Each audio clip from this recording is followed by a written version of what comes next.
Good morning, everybody. I'm going to be talking this morning about things that are of value and interest, I hope, to all types of libraries, although I focus a lot on public libraries simply because of the amount of research that there is on perceptions of public libraries. But I hope that regardless of where your library home is, that you will find this research to be as compelling as I do on where we need to be going in talking about libraries and the transformative impacts of libraries. This is Arlo Guthrie, for those of you who are, I'm very old, so I should explain to those of you who are not that this is Arlo Guthrie of Alice's Restaurant fame. And perhaps if you haven't heard Alice's Restaurant or seen the movie, I will just tell you that Arlo Guthrie gets involved in a littering fiasco in a little town in New England, for which he gets arrested. And later, when his draft board calls him up, he finds himself in a category with hardened criminals when his draft board gets a look at him. So he's trying to make the argument to the sergeant there that he does not belong on the Group W bench with, he calls the father stabbers. And he says, "Sergeant, you got to have a lot of damn gall." So I think, frankly, that anybody who comes out to talk in Edmonton about libraries has to have a lot of damn gall, frankly. This is a city of known excellence in library land right across the board. We have a wonderfully innovative public library system, a great university library. We have a great post-secondary here in the form of NAIT. We have a graduate school of library and information science and a thriving library technician program, and they have all distinguished themselves. So it also takes a lot of damn gall, frankly, to follow Mike Ridley as leader in residence. He's someone for whom we all have tremendous admiration, and I saw the video of his morning presentation on the website, and I thought he had wonderful things to say. And of course, he had this charming picture of himself as a newly minted librarian working at the Fredericton Public Library to establish his street creds as because he's a CIO and university librarian at a university. He wanted to establish some street creds with a public library crowd. So he has this lovely picture of himself as a young librarian at a Mad Hatter Tea Party at the Fredericton Public Library, which in the community where I grew up, and complete with top hat and googly glasses and so on. And I thought when I saw that, I had better establish my street creds to come here. And so here it is. I am affiliated with the University of Toronto. As Pilar said, I'm not from Toronto, okay? I'm from Hamilton, and the way you to identify a Hamiltonian is you watch for the massive chip on their shoulder about Toronto. So that's my street cred. And we also have a great public library in Hamilton, and not that I would ever poach resources from the province of Alberta libraries, but we're looking for a CEO in my hometown library right now. It's a good library system. Good job out there. I'm also, and I need to say this because there's a certain generation phenomenon at work here. How many of you are familiar with Linda Duxbury's work on generations and how that plays out in employment? She's a professor at Carleton University. Well, she said, she spoke at CLA a few years ago, and she said, how many of you are baby boomers? And of course, knowing the demographics of library employment, a huge number of us raise our hands. And she said, "You're boiled frogs." We thought, we are? So she talked about, frogs and how if you're an aging boomer, you've come through so many periods of fundamental change. We went through a lot of downsizing in the 1990s and so on, and we're these hardy veterans. And if you put a frog into a pot on a stove and you start turning up the heat a little bit, the frog will just get used to increases in the temperature. And along comes a new frog after the pot's getting pretty hot, sticks one foot in, pulls it out quickly and says, "Oh, going in there." And the old frog is wondering, what's your problem? So I'm an old frog, and I'm teaching students at the University of Toronto now who are now, up to 2 generations removed from me. And I have to remember that about myself, that I have this boiled frog history. I also, by way of street creds, and this is not, this is all part of the humbling introduction. I wrote a paper about the future of public libraries called Third Generation Public Libraries that that was in response to a number of questions that I was asked by the Government of Ontario, the Ministry of Culture, which is responsible for overseeing the Public Libraries Act in Ontario. And I did this in a consulting role, and I did such an outstanding job that they didn't take up any of my recommendations. So what do I have to say? Well, public libraries, and indeed all libraries, are in this magnificent position of being loved and indeed even venerated, and by all tallies, busier than ever. And yet they're nervous. They're nervous because of the rate of change out there. They get nervous when media articles appear about books that always use the word dusty before the word books. They get nervous about media coverage that writes about traditional media and digital media as if they were somehow either or propositions instead of the rather seamless way that people experience them. And there is, I think, out there in library land, in much of our literature and some of our blogs, a kind of, what Michael Gorman, who's former president of ALA, says, a state of existential dread when they look at the future. I don't feel that way, and indeed, it's not just librarians, a lot of people who are on library boards, a lot of people who work as library clerks and technicians, I think at risk of getting kind of spooked by this. Now, that doesn't mean that we need to be or can afford to be complacent in any sense. What it says is, in a rapidly changing environment in which expectations are changing too, how do we raise our game to stay in a position of principled, ethical, dynamic, responsive leadership? And we can. Stephen Abram, I had to put a Stephen Abram slide in here because when I saw Mike Ridley's slides, he had a Stephen Abram slide. Some of you have seen presentations by our colleague, Stephen Abram, who has the best slide decks you've ever seen. I mean, he gets these fabulous pictures. He has these wonderful juxtapositions of concepts and so on. So Stephen has an anthropology background. And he said, the biggest fear I have is not a fear about the future of libraries. It's a fear of how we might behave in the face of external change. And this is the illustration he uses for it.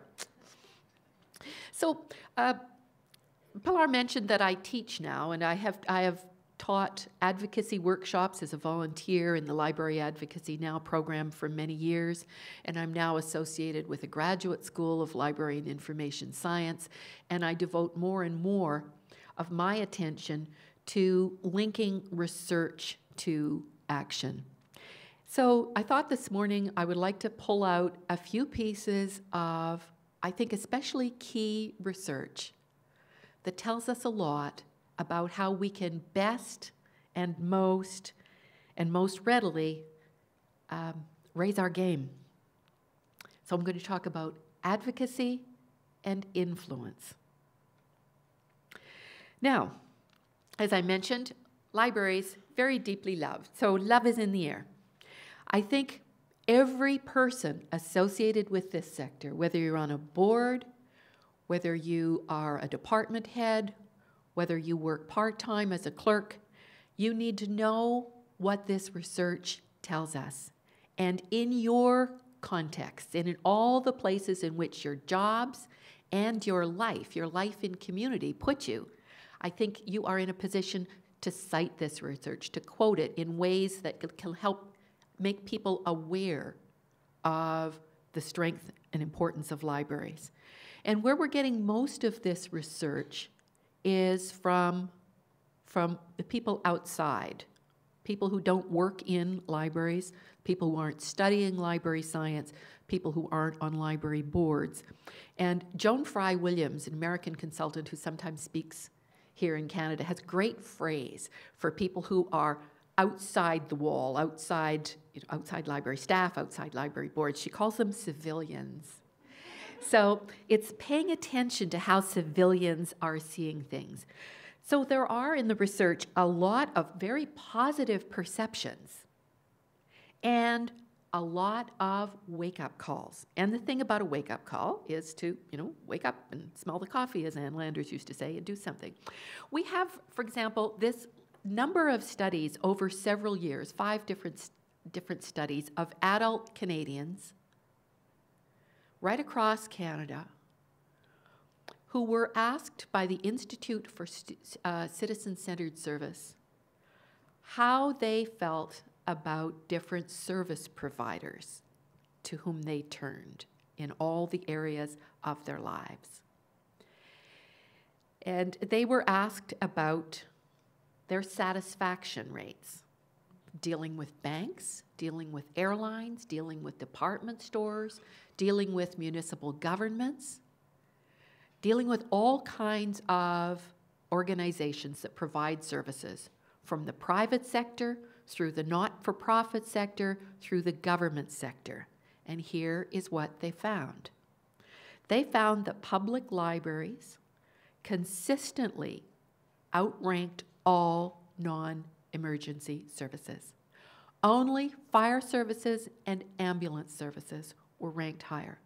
Now, when you think about it, in a good long life, you want to interact as seldom as possible with fire and ambulance services, don't you? I mean, we don't want to experience them a lot. So really, in the ordinary lives of Canadians, they are most satisfied with their interaction with public libraries. And there are specific criteria for this, and you can read these studies online. Very interesting stuff.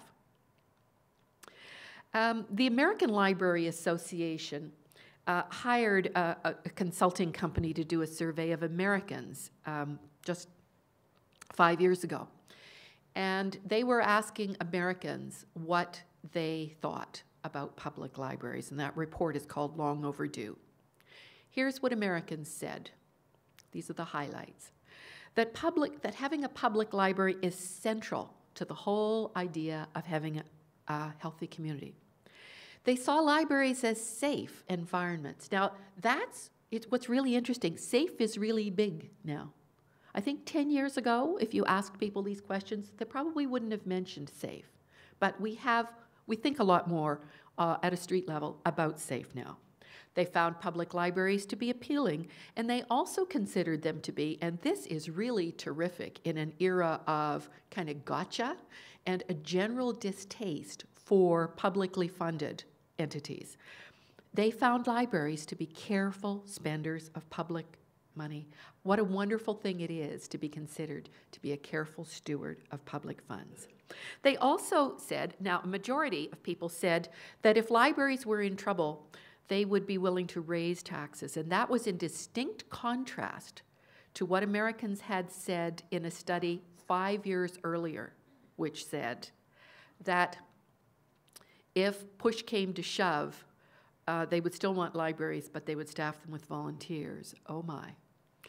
Now, this support, as we have seen in the massive collapse of so many pillars of the American economy, this support turned out to be fairly soft in the face of a big crunch.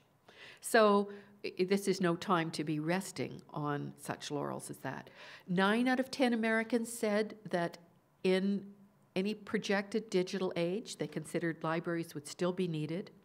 And I think the last one, and quite a puzzlement to American librarians, which is they didn't know that libraries were short money. Now, of course, in Alberta, and I'm not going to talk extensively about Alberta research because you have it, and I assume that for many of you, you have it kind of emblazoned on your minds, and you could be awakened at 2 in the morning and sit bolt upright and quote the findings of these studies. But the 2007 environmental scan for the Alberta Library did a PEST analysis, that it looked at the political, economic, social, and technological environment, and commented particularly on the extent of competition and disintermediation in the information function. By disintermediation is meant that people were just helping themselves rather than having to go through a person. And then, of course, you had the MLA group of MLAs who toured the province and talked with a lot of people, listened to a lot of people, and noted a need for investment. So I find myself in the province that I talk about and talk about and talk about in Ontario, which is a province that got a 39% increase in its provincial grants. I mean, wowzers. So obviously the Alberta community has been doing research and using research to some benefit. Back in Ontario, in 2006, we had a survey that was overseen by the Federation of Ontario Public Libraries that drew a lot of conclusions. It was meant to ask the question, what has changed since the year 2000 when we last did this? Because there was a lot more, household internet access and so on. Found, again, consistent with so many of these studies, that the websites and digital services of libraries were not well known. Now, this is an area of big investment for us, and it is an area of big differentiation for us. This is something we've got uniquely. We've got databases that have authoritative information and for which a user would otherwise have to pay. Now, you know this. I dare say there isn't a person in this room that doesn't know this. But out there, it's still uphill. I was on a panel a couple of weeks ago at the Stratford Public Library, part of a very good strategic planning exercise in which they had, among other things, a town hall. And an invited panel of people, I was one of them. Sandra Singh, who was director of the Vancouver Public Library, was one of them. A guy with a PhD sitting next to me who's a young software engineer who works for Google, the local mayor, and Nora Young, whose radio show on CBC called Spark talks about technology. And I mean, Nora Young is practically one of us, in my view. I mean, she asks all the right questions. She understands what's going on in technology. She interviewed Gary Meek, the director of the Calgary Library, just over a year ago, and I mean, he had so many good phrases and points for her that the messages about that interview went around in library land on all the listservs, and as a matter of fact, I have my students listen to this interview. And Nora Young, that night in Stratford, more or less gave us to understand that she didn't know that there were proprietary databases on public library websites. And I'm thinking, if Nora Young doesn't know, we have a lot more sharing to do out there. And interestingly and encouragingly, in the Ontario study, younger respondents, that is the 19 to 24s, were actually more positive about libraries than they had been 6 years before. Good to know. And again, the ability of expertise in using digital resources and in helping people to develop foundational digital literacy, which is, and wonderful to see this as a priority at Edmonton Public Library. That's under-recognized. Now, those of you who are in the academic library business will know, to your horror, that the undergraduates you interact with do not have anywhere near the digital literacy skills and insights that their own convictions would imply. I mean, these are people who feel proficient, but when you look at things like their search strategies and their critical judgment about searching, they've got a long way to go. So this is something that for which we have particular expertise and a story that is incompletely told out there and thus incompletely understood. So, because I'm in an urban community, I particularly want to mention this piece of research called Making Cities Stronger. This is an American study done by the Urban Institute in partnership with the Urban Libraries Council. And these scholars were looking for is what's the role and importance of public libraries in helping to build the capacity, to build the internal strength of a community, and to build resilience for the future. What do public libraries have to do with that? And I've included the URL here. The report's called Making Cities Stronger. And they zeroed in on 4 concrete things that make cities stronger.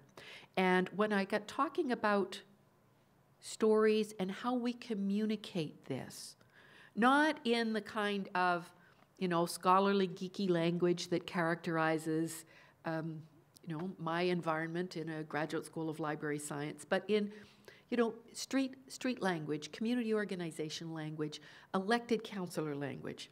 4 things that are big in making cities stronger and more resilient for the future. Early literacy and school readiness. Big, big, big. Now, in library land, in a lot of places in library land, we've been calling that preschool story time, that kind of thing. We're not calling it the reading readiness imperative that it is. But when we look at the evidence, and when we see that research-based public library programs, preschool programs, increase family literacy behaviors, and of course the family is the child's first teacher, in ways that cut across income and ethnic lines, we have something very powerful. And in a world where the research tells us, again, to our horror, that a child who's reading poorly at the end of grade 1 has a worse than 90% chance of reading poorly at the end of grade 4. And there's a downward spiral there, isn't there? I mean, we all know where that frustration and inability goes. It goes to not just failing grades, but humiliation. It goes to acting out in school, poor literacy connected to early school leaving connected to inability to thrive in this economy, inability to get into post-secondary except by, some pretty tough stuff. I had a friend who was a manager in the Ontario Public Service, and her background was in nursing, so she had a clinical background, and during the Ontario Public Service strike, she was placed in a prison run by the provincial government to be the nurse on site, and one of her jobs was to read mail. And she worked about a 20-hour week and a 20-hour day, slept on the floor of somebody's office at night, and then would get up. And she took one of her precious 15-minute breaks to phone me and take a strip off me as a public librarian, because she said what's wrong with the people here more than anything is that they are illiterate, that they struggle, and that they use anger instead of words.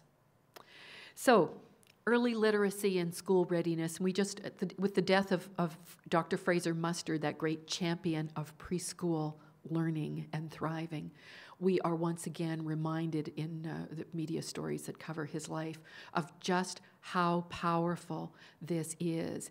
And you look right across this country, and you can see all kinds of approaches to preschool learning. But there is one public institution across the country that responds to the learning needs of the preschool child, and that is the public library.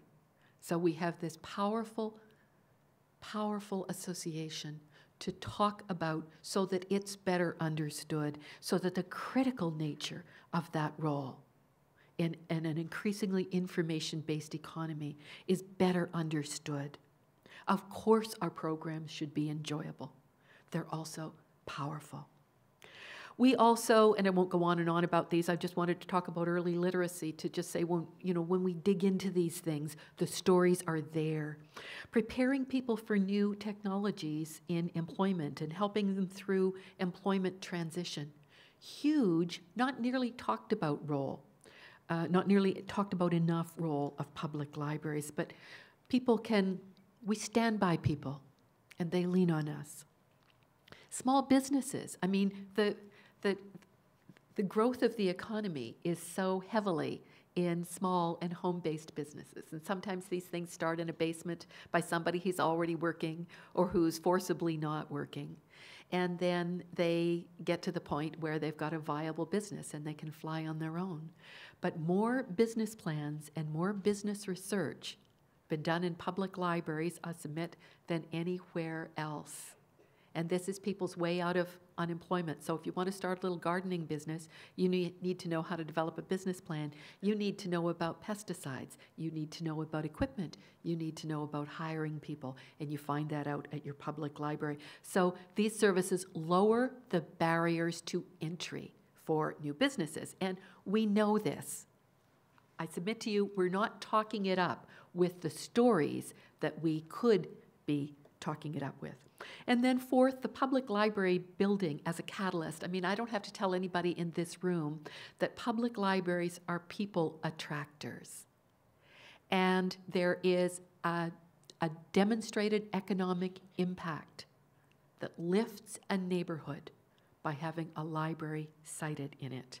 And academic libraries, you can tell the same story. Our new library at the University of Toronto at Mississauga, our Mississauga campus, the Hazel McCallion Academic Learning Center, runs up gate counts that sometimes exceed the population of the campus. And it's now become the experience that the rest of the university administration out there asks about when they try to answer the question, how can we have the most effective buildings? So they're now asking the library to share their experience of what's great about their new building.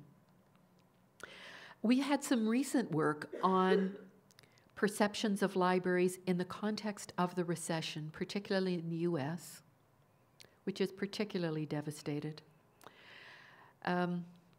Although one of the things I did earlier this year was walk the Camino de Santiago, which is an 800-kilometer pilgrim trail that starts on the French side of the Pyrenees and ends up in Santiago de Compostela in northwest Spain. And Spain is on the list of countries also ravaged. There was a lot of construction underway and you can tell, just one day it stopped and there's grass growing up through construction sites. So what happens in library use and perceptions of libraries during recessions? Well, OCLC, the library cooperative in the US, of course, has a lot of Canadian associations and Canadians on the board, did a study of the recession-related impacts, found that, not at all surprisingly, libraries were more used and more valued, in part because they did the things that were on the last slide.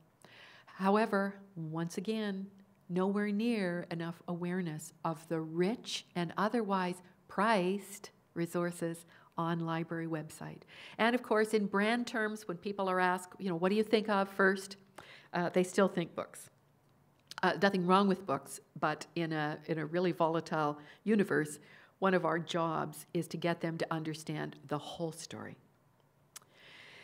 So the whole story and who is interested in the whole story and what the whole story has to feature.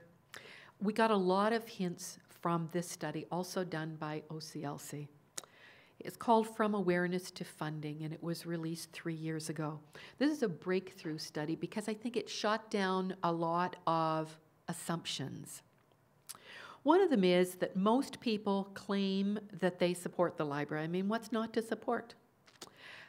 In the US, when you have a new capital project, you generally have to go through a plebiscite. People have to vote explicitly to tax themselves for your new building. And there have been a declining rate of approval of these plebiscites or bond issues. So this research was done to try to understand that phenomenon better, because everybody loves libraries. So why aren't we getting the vote? Well, turns out very few people rather few people were firmly committed. The study also flushed out the fact that people tend not to know much about the library, notwithstanding all that love and affection. And here was the wake-up conclusion of the study, and that is that support is only marginally related to use. Now, in library land, because we see frequent users a lot, we tend to see them as the people who will carry the library's colors in the community most frequently. That turns out to be an assumption without foundation, just an assumption. And so expecting users to be our major advocates for support is actually focusing on the wrong target group. Interesting conclusion, eh? So, what did people who supported libraries care about, and what were the triggers for them? Well, here are the things. First, that their perception of librarians, and by librarians, they mean the people they encounter at the library. You know how they call us all librarians, but here was their point about it, and this, I'm sure, completely transcends occupational group. That the library people who appeared to them to be passionate and involved in the community made a difference. They were one of the big persuaders of the big supporters. So obviously being on fire about libraries and obviously being on fire about communities, both of those together make a difference. So, we're not in this for great libraries, are we? We're in this for great communities. We're in this for great kids who start school ready to learn to read. We're in this for great teens who read for the joy of it, and because they read a lot, they become proficient readers, and they are ready for the future. We are in this for great services to seniors who exist right across the spectrum, and we are in this for great communities, for great economic development, for great social development. In the academic libraries, we're in this for great scholarship, for great scholarly communication, for great R&D. So we have to be in the business of the communities that we are in, and we have to be evidently passionate about the relationship between library services and those communities. We are also recognized to be a provider of practical information and practical answers, but so are a lot of other services, many of which are more convenient, and convenience trumps everything in this society. Joan Fry Williams, the woman who talked about civilians, said, on your way home from work, you need to pick up some milk. Are you going to pick up milk at the store that has the highest quality merchandise, or are you going to pick up milk at a place where you don't have to make a left turn on your way home? That was her example. And we're in a society that values convenience over all things. And we're not the only people in town about information. So we can't be riding only our information creds into the future. That's a very crowded space. However, the belief that the library is transformational in its impacts, that the library brings about transformations in people's lives, is directly related to people's level of support and their willingness to pay taxes for libraries. So in many respects, our traditional communications have been about numbers of transactions, haven't they? And there's something very impressive about that. And when you get people who care about numbers a lot, you know, people like municipal treasurers, for example, they care about numbers a lot. They're in the numbers business. Of course, those numbers are compelling to them. But when you talk about people who are in the main potential supporters of libraries, the trigger for them is that they believe that libraries are not just places of transactions, but places that make a material difference in people's lives. So when they, in this study, when they looked at the entire population surveyed, the super supporters were only 7%. Those are the people who would support a library through thick and thin. Probable supporters, 32%. People who had some barriers to support, and I'll talk about who those people are, 34%. And then chronic non-voters. In an American setting, when you're looking for a majority of votes in a bond issue, you're not really in the main trying to get your story to people who are never going to vote anyway. So the people we need to be concentrating on are the 7% and the 32%, because those are the people that are most likely to be convinced and to act on it. And any of you ever been trained to work on election campaign, go door to door? I ask this question in classes. I'm just absolutely aghast. I grew up in the 60s. I'm absolutely aghast at the number of people who have not been civically active in that way. It's absolutely fantastic experience to work on an election campaign. And I've worked on, mostly losing campaigns, I have to say, most of my life. And I still think it was but anyway, so I'll tell you, when they train you how to do this work, they train you not to take up a big argument with somebody who's got the other candidate's sign on the lawn. What they train you to do is identify your definite and probable voters, and through all the means of persuasion, your brochures and so on, your presence on their doorstep, to encourage them to act on that. The probable supporters, when you break that down, the 7.1% thought that the library was enjoyable.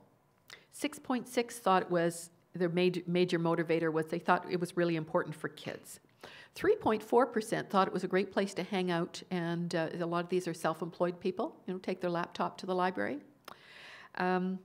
So they use the library as an office. 6.5% looked to the skill set and expertise of library staff, and 8.7% thought that libraries were an organization that was in the interests of the greater good of society. So those are their motivators. Among the people who said they'd have a hard time supporting further taxation for libraries, 10.6% said that they just didn't have any more money. 16% just said, well, it's just not my issue, not my thing. And 7.4%, I don't see a need for a library when I have the internet. So the implications of all this, according to the authors of this report, we need to be changing the way we talk about libraries, and we need to be strategic in the people we focus on to hear the message. Instead of talking on and on and on about information, we need to be talking the transformative impacts, the transformation. It's not that information doesn't happen. It's not that it's a bad thing. I mean, hey, I'm associated with a faculty of information. But we need to be talking the language of transformation and the stories of transformation. Instead of talking about the library as an institution, to talk it up as part of the infrastructure of the community going into the future. Instead of a nice to have or a so-called soft service, needs to be spoken of and positioned as a necessity. And instead of drawing on the past, and there's a lot of really great nostalgia associated with libraries, we need to be focusing on the future, and that's what connects what libraries have done to a future that is, on the face of it, looking very different from our past, and to always be able to cite return on investment concepts. So those are the conclusions of the From Awareness to funding research.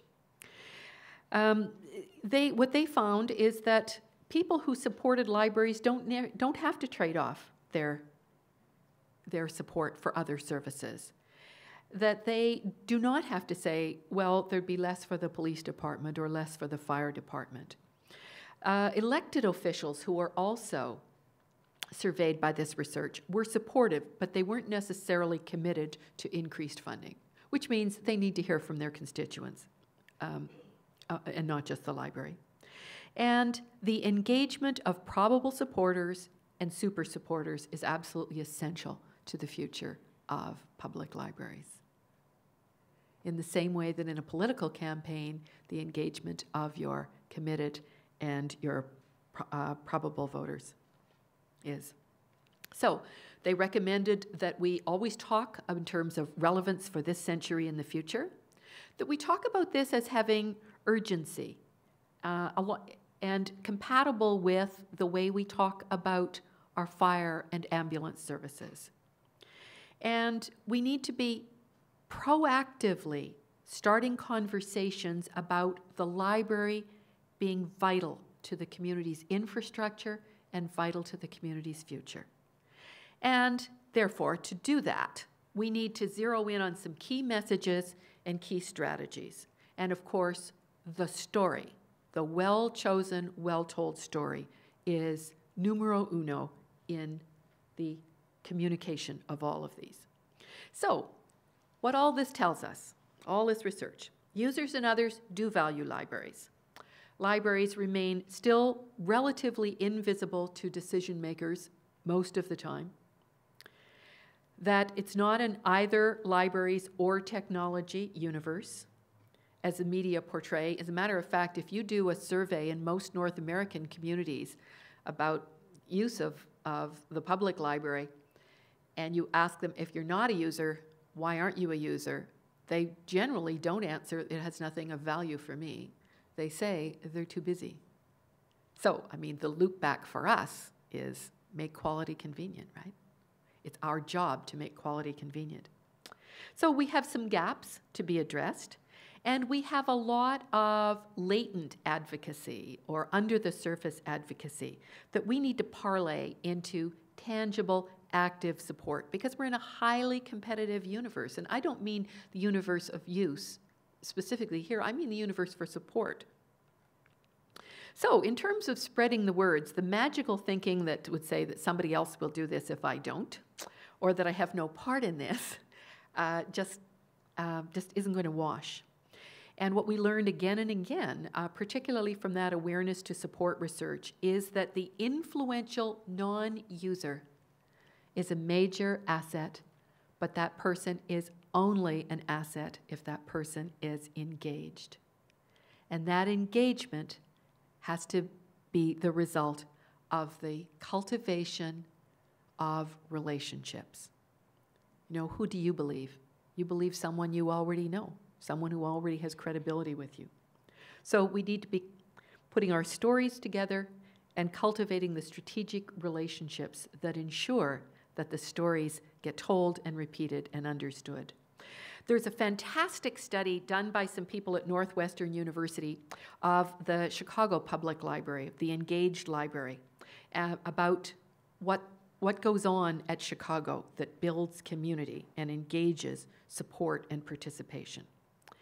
So this is the Asset-Based Community Development Institute. And asset-based community development is a long phrase, but what it's based on is the understanding, for which there's a good deal of evidence, that the assets required for a community to thrive are by and large already in it, but need to be further engaged. So they ask themselves, what's the distinct role of a public library system in building community? So when they dug into this, they found all kinds of things about how personal and social networks are discovered and how they are expanded in various library scenarios. So this study told us a lot about how to position libraries at the center of the community's life and how to strengthen and support community engagement. Now, in Edmonton, by adopting a community-led service philosophy, this library system has declared itself foursquare to be in the community business. And this is leading stuff, and there is all kinds of evidence that this is the direction in which public libraries have to move. So our assets are all kinds of things. We tend to think of our assets as our collections and services, but we have fabulous space. We have technology as an enabler and as a platform. We're connected to the economy, and we're owned by the community, and we're trusted in an era of, gotcha, when there isn't the kind of trust in institutions.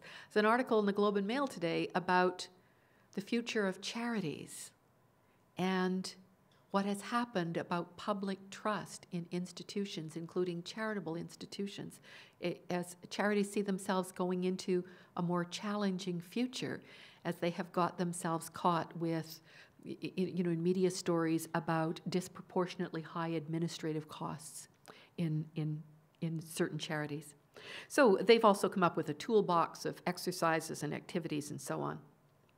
But what they say when they talk about the role of people in branches is that where the library is most successful is where the people in the library are deeply embedded in the community, where they do not regard their job as existing solely within the walls. And they have this wonderful paragraph about the day in the life of a woman named Rose Powers, who's a branch manager. Look it up and read it. I mean, you'll love Rose, and you will see in Rose some of the, a composite of some of the great public library people you know. I love her to pieces.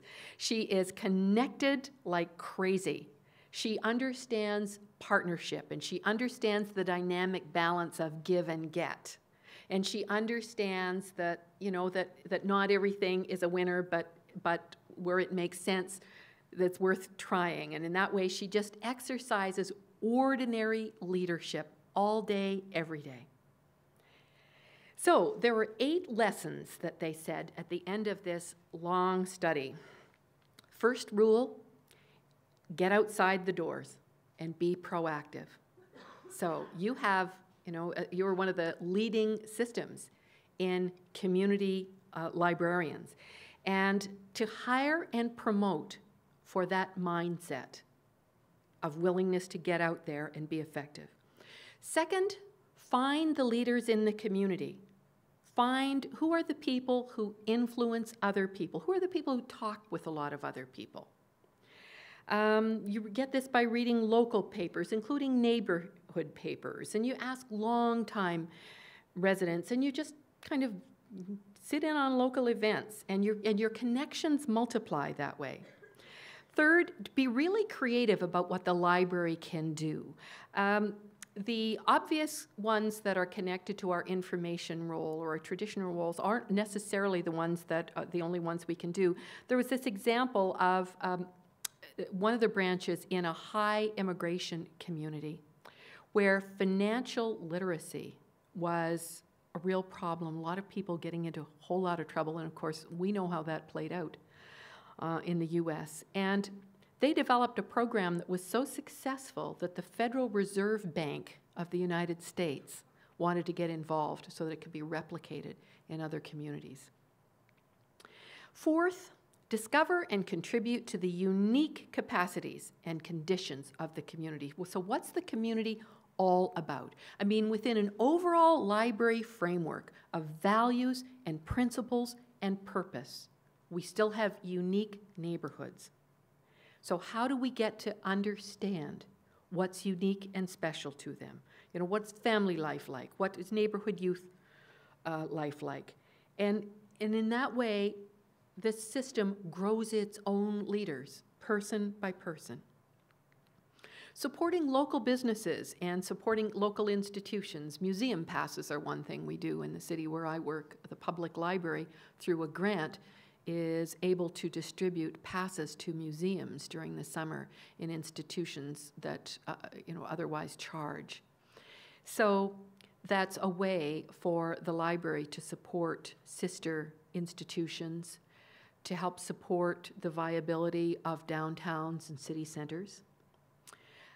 Sixth, to make the building a center of community, not just for capital L library programs, but for all kinds of other programs and activities, so that when people say to their neighbor, I'm going down to the library for, the range is just huge, and not just the traditional library errands, including things like polling places. A community-minded culture in the organization is rule number 7, and that has to do with, just learning names and neighborhoods and attending events, and understanding that every library is in the business of the community in which it resides. And making that investment in parts of the city that are part of a jump start of a neighborhood. There was one story of Chicago where one of the school boards was going to close a school which was experiencing declining enrollment, and the commissioner of libraries said, don't do that. We're putting a branch in there. Hold off. And the school board was talked into holding off. The library situated itself there, and the new branch was the focus of so much healthy activity that the neighborhood started to recover and became once again a place where people wanted to live. So that library kept a school open, and then other good things happened. So what is said about it? Well, that's the library. Good things happen there. They're associated with good things. Now, who are these people who talk to other people a lot? Have you read Gladwell's Tipping Point? Tipping Point.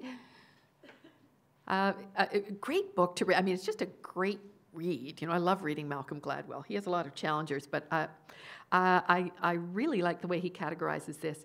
He says that things go from kind of small to big in society because of the involvement and awareness and activity of 3 kinds of people. Connectors are people who know an extraordinarily large number of other people. So when you connect to a connector, your ideas go through that connector to a lot of other people. And there's actually a test for that someone has actually done in classrooms for determining whether people in the class are connectors or not. They take a page of the phone book and look at all the surnames and ask, how many people do you know with those surnames? And there's such a difference between connectors and other connectors. Fantastic exercise to do.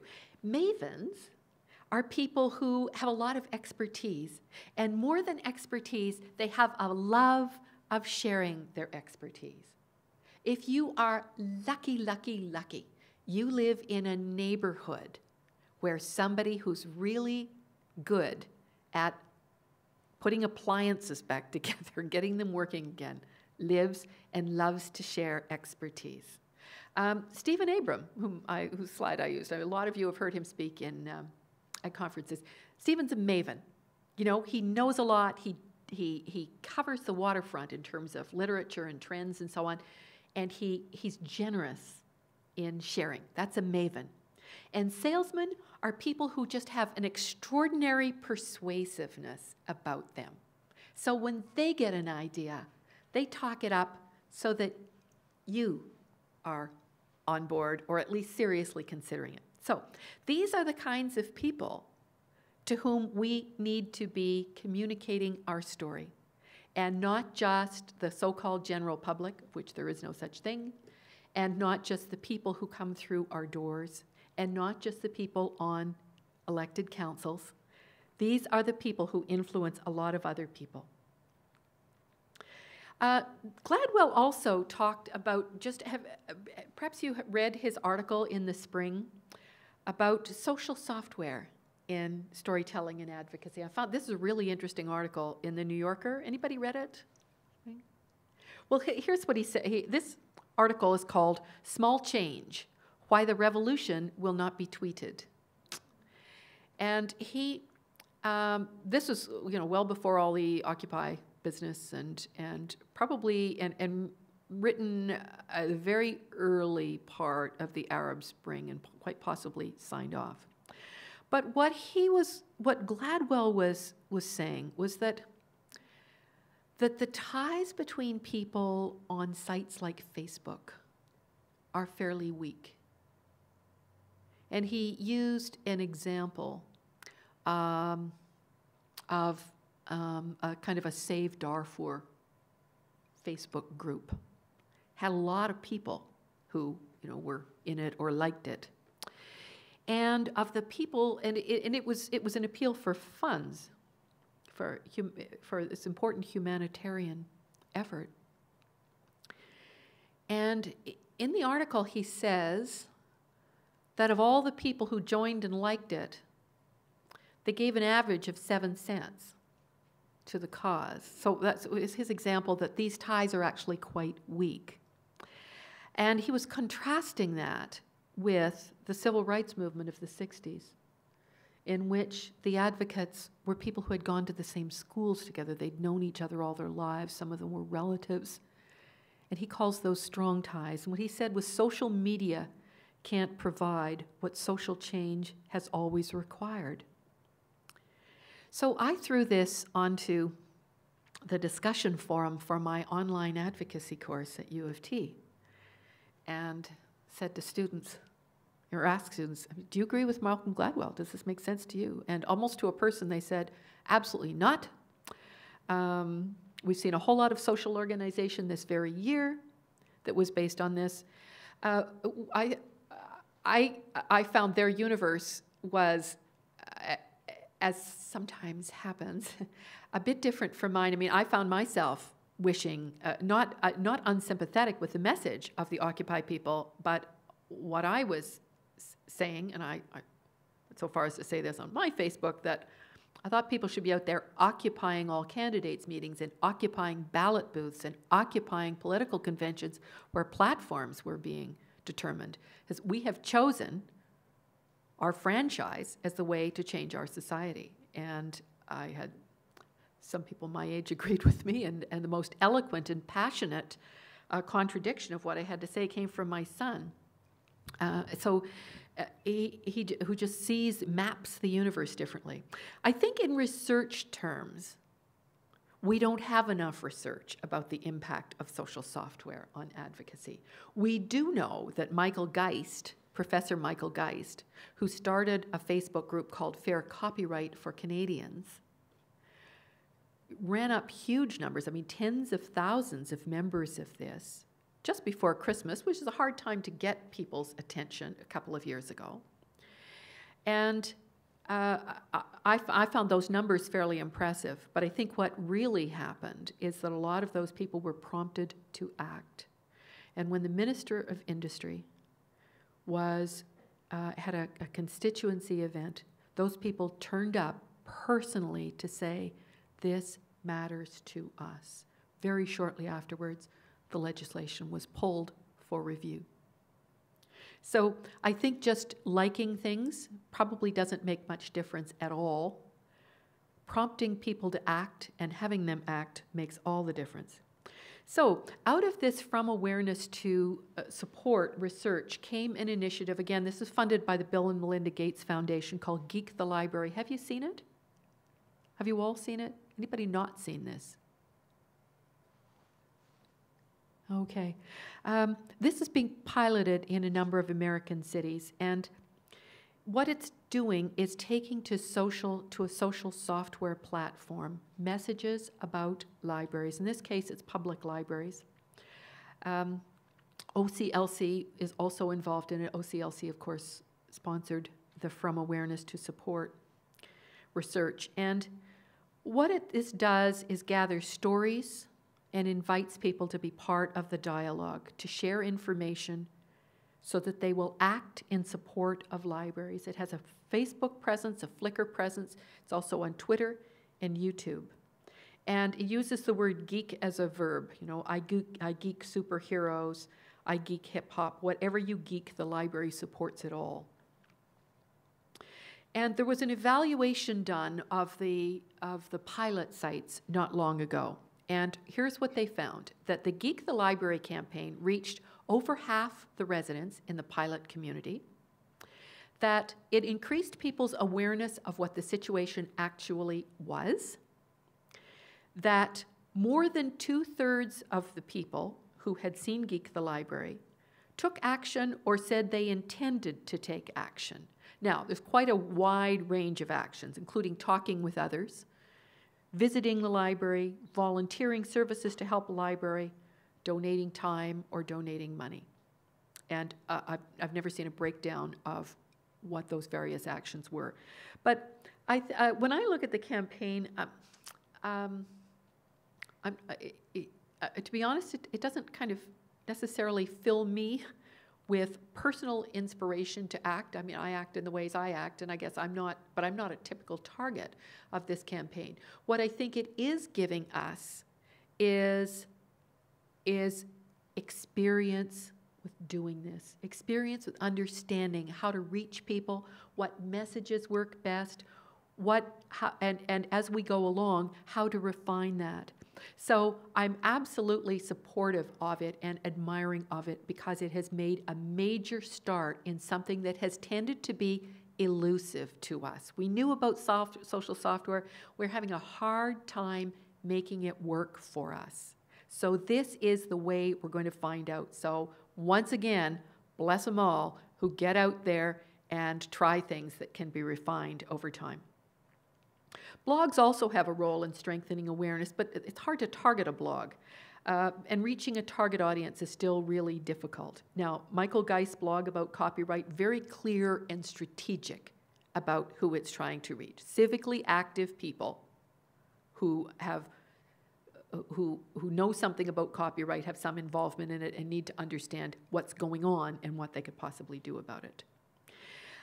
Stephen Denning, who's an American business leader, talks about the value of what he calls the springboard story, and I'm just going to wrap up with that. And he was trying to advocate improved knowledge management funding from the World Bank. And he came across this story. In June 1995, a healthcare worker in Kamana, Zambia, logged onto the Center for Disease Control website and got the answer to a question on how to treat malaria. When that story was told, it turned the audience around. They got it. So a springboard story, Denning says, is a tiny fuse that ignites a new story in the listener's minds. And it establishes new connections and patterns in the listener's existing information, in the listener's attitudes, and in the listener's perceptions. And he says that a good springboard story has these characteristics. I mean, it is a story. It has a beginning, a middle, and an end, and it's relevant to the people who are listening. It's very highly compressed. There were only 29 words in that story that I put up here. It has a hero. I mean, somebody who did something noteworthy. It has a surprise. I mean, it rattles or shakes somebody's existing assumptions about reality. It shows something to be done about it. And it engenders this, well, yes, of course, let's do this.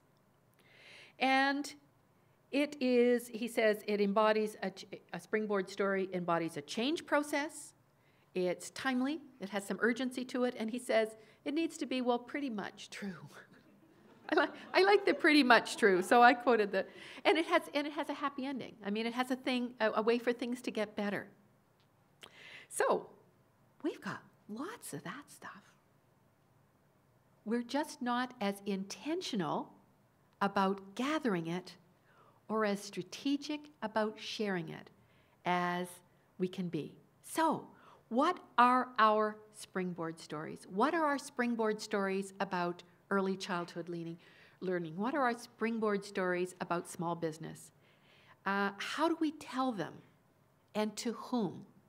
You know, we need to be focusing on people who are going to tell others, people who are civically active, these connectors and mavens and salespeople, these people who are most likely to care about the future of the community, even if they never, and especially if they never set foot in the library, physically or digitally. The research tells us that these are among our greatest champions. So equipping those people with springboard stories is something eminently we can do. And when you're out in the community and working with the community, you are in a position to gather up so many more of these stories because you're out there listening and you hear them. So this is now, the next 3 slides are adapted from a presentation that Alvin Schrader gave at the CLA conference just earlier this year, and he actually acknowledged me when he was putting his PowerPoint together, and now I'm acknowledging him. And I think some of these points Alvin and I have talked about long enough that some of them we don't know where they came from.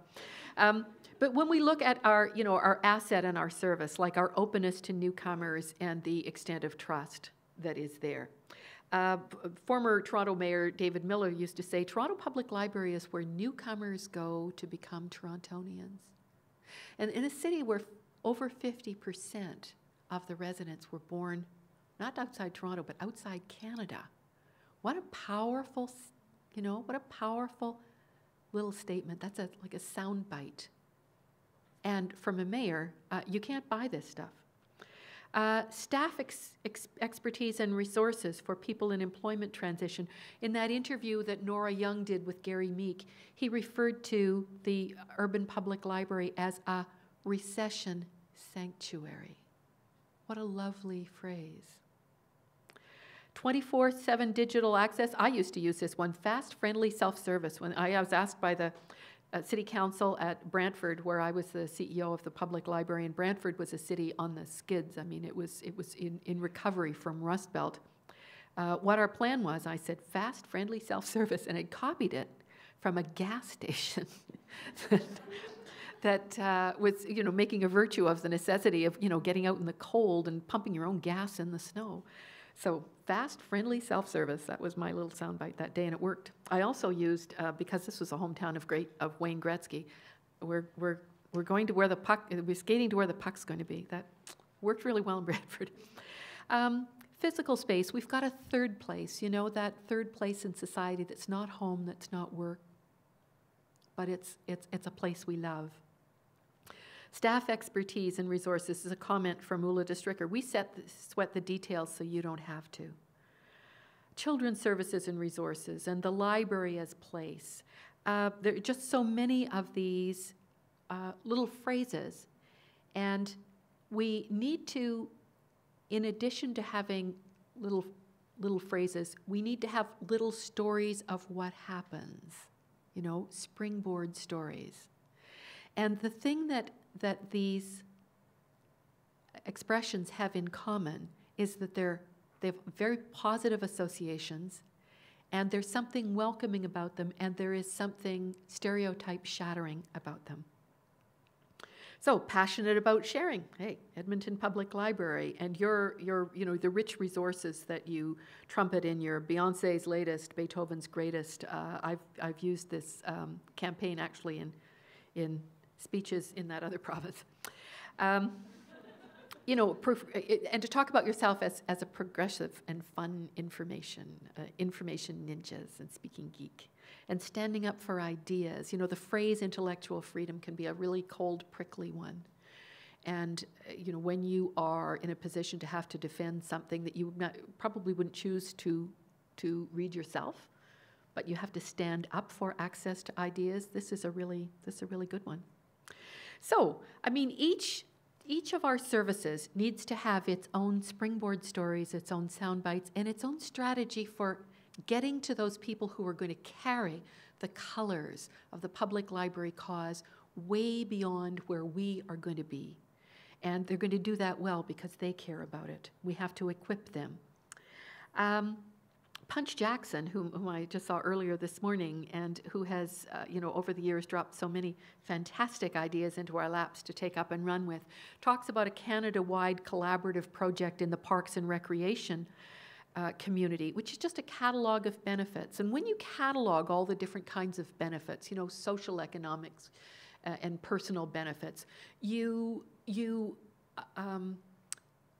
you inventory those, you provide an occasion for pulling together stories. Because some of the people who have a lot to do with the future of libraries are people who are not particularly interested in stories, they're interested in measures. So we have to have those for all different kinds of audiences based on what they care about, and it's always based on what they care about. So I think that we need a Canada-wide collaborative project to do this for Canadian libraries. And I know for the public library community, Dividends was done years ago. It made actually a lot of headway. So, but some people need to be talking this up, and I think that Edmonton Public Library, which has done so much wonderful leading work in librarianship, would be a great champion of this. I do not want to say that I think they should do all the work. I'd have to leave town very shortly, I think, if I were to dump that in their laps. But I think that this is something that if you look online and you see the Parks and Recreation national document, which is, these things are living projects, you see the tremendous value of assembling all that. So I just want to leave you with those ideas and to thank you very much for your attention and to wish you well in the work of spreading the words about the future of all libraries.